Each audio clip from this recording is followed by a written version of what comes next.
காஷ்மீரில் மேக வெடிப்பால் திடீரென கொட்டி தீர்த்த கனமழையால் பெரும் சேதம். சினாய், ஜாம்பா ஆறுகளில் பயங்கர வெள்ளப்பெருக்கு.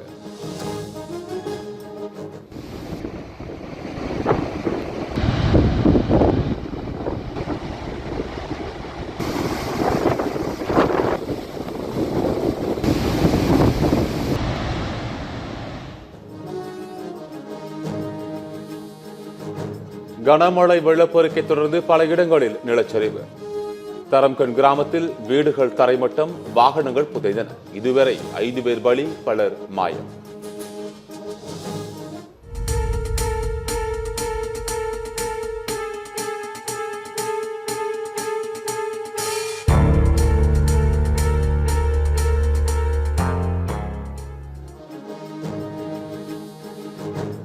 அருப்புக்கோட்டை சுற்றுவட்டார பகுதிகளில் சூறாவளி காற்றுடன் மழை. மதுரை, தூத்துக்குடி தேசிய நெடுஞ்சாலை ஓரம் பல கடைகளில் பெயர் பலகைகள் உடைந்து சேதம்.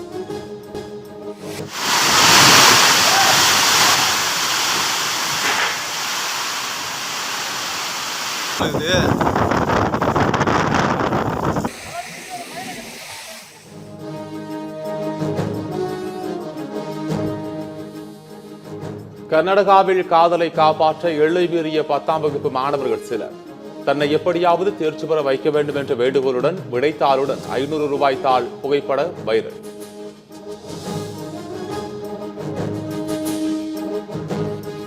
சமயபுரம் அருகே கிணற்றில் 2 கல்லூரி மாணவர்கள் சடலமாக மீட்பு. குளிக்க சென்று நீரில் மூழ்கி உயிரிழந்தவர்களின் உடல்களை மீட்டு போலீசார் விசாரணை.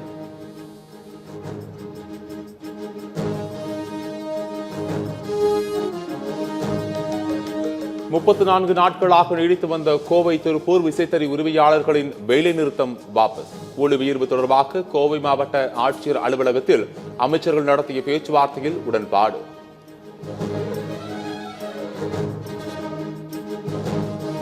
பெங்களூருவில் கர்நாடக முன்னாள் டிஜிபி ஓம் பிரகாஷ் ரத்த வெள்ளத்தில் சடலமாக மீட்பு. கத்தியால் குத்தி கொடூரமாக கொன்ற மனைவியை கைது செய்து போலீஸ் விசாரணை.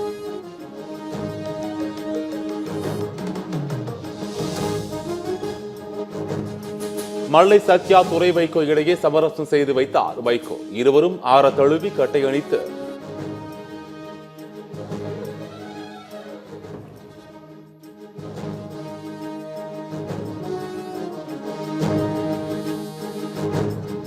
மல்லை சத்யா, துரை வைகோ இடையே சமரசம் செய்து வைத்தார் வைகோ. இருவரும் ஆற தழுவி கட்டியணைத்து மனமிட்டு பேசிக் கொண்டதாக வைகோ பேச்சு.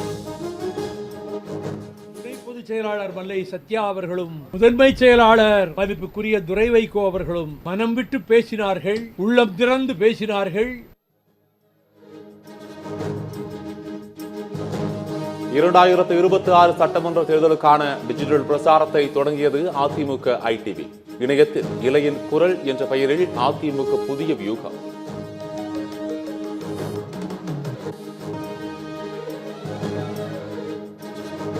நீட் தேர்வால் உயிரிழந்தவர்களுக்கு அதிமுக கண்ணீரஞ்சலி போராட்டம் நாடகம் என சீமான் விமர்சனம்.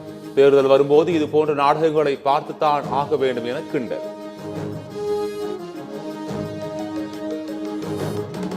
தமிழ்நாட்டில் அதிகபட்சமாக வேலூர், திருவண்ணாமலையில் 104 டிகிரி ஃபாரன்ஹீட் வெயில் கொளுத்தியது.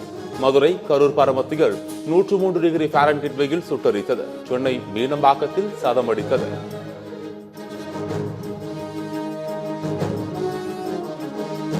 நெல்லை மாவட்டம் மானூர் மற்றும் அதன் சுற்றுவட்டார பகுதிகளில் சூறை காற்றுடன் பலத்த மழை.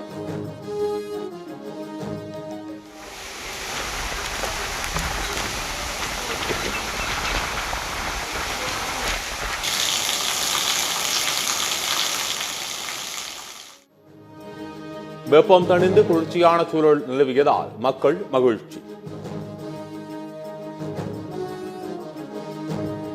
புதுச்சேரியில் பான்லே ஐஸ்கிரீம் விலை நாளை முதல் உயர்வு. குறைந்தபட்சம் 5 ரூபாய் முதல் அதிகபட்சம் 20 ரூபாய் வரை உயர்வு என அறிவிப்பு.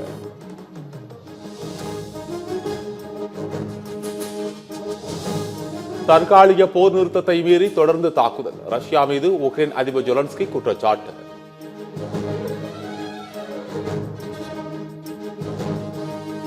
சண்டிகரில் நடந்த IPL போட்டியில் பெங்களூரு அணி வெற்றி. 7 விக்கெட் வித்தியாசத்தில் பஞ்சாப் அணியை வீழ்த்தியது பெங்களூரு அணி.